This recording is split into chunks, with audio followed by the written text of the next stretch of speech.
Retirement की planning cricket के power play जैसी होती है।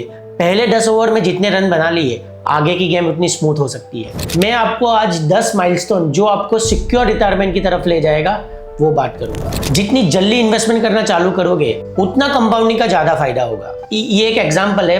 25 साल की एज में 5000 की एसआईपी 60 इयर्स तक 12% रिटर्न के साथ करते हैं तो 3 करोड़ 25 लाख से ज्यादा कॉर्पस हो सकता है। वही 35 साल की एज पे 15,000 की एसआईपी 60 इयर्स के लिए 12% रिटर्न निकालते हैं तो 2 करोड़ 85 से ज्यादा बन सकता है। ये देखिए, जितनी जल्दी एसआईपी चालू करोगे कम पैसा बचा के ज्यादा मिल सकता है। आपको तो मालूम है, कोविड जैसी सिचुएशन में लोग 6 से 12 महीने तक घर में बैठे थे, तो ऐसी सिचुएशन भविष्य में ना आए इसके लिए आपके पास 6 महीने से 12 महीने का फंड इमरजेंसी में होना चाहिए।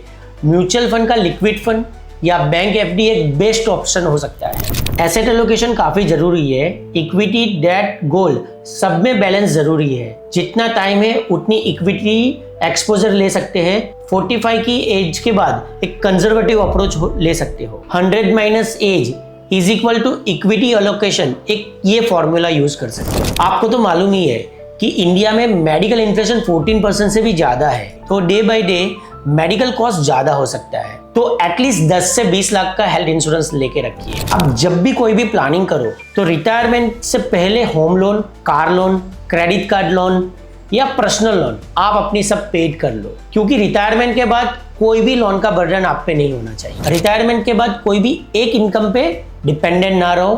रेंटल इनकम, डिविडेंड इनकम या SWP रिटायरमेंट के इनकम सोर्स बना के रखो। म्यूचुअल फंड में SWP एक बड़ा गेम चेंजर हो सकता है, जो अगले वीडियो में हम बात करेंगे। अगर आप अपने सिक्योर रिटायरमेंट प्लानिंग के लिए सोच रहे हो तो आप हमें ये नंबर और ईमेल आईडी पे कांटेक्ट कर सकते हो। इन्वेस्टमेंट प्लानिंग ऐसी करो जो इन्फ्लेशन को बीट करे, क्योंकि आज 50,000 का खर्चा 20 साल के बाद 2 लाख हो सकता है। तो ऐसी प्लानिंग करो जो इन्फ्लेशन को बीट करे। रिटायरमेंट के बाद आपको कितना पैसा लगेगा उसके लिए एक सिंपल फॉर्मूला है। आपके मंथली एक्सपेंसेस को 300 से मल्टीप्लाई कर लीजिए। अगर आपका मंथली एक्सपेंसेस 50,000 है तो आपको 1.5 करोड़ रिटायरमेंट के लिए चाहिए। रिटायरमेंट में टैक्स एफिशिएंट इन्वेस्टमेंट जैसे कि SWP, ELSS, NPS से आप अपना टैक्स कम कर सकते हैं। सीनियर सिटीजन के लिए भी एक्स्ट्रा टैक्स बेनिफिट होता है। रिटायरमेंट के बाद आपकी वेल्थ और रिटायरमेंट कॉर्पस को सिक्योर करना मत भूलना।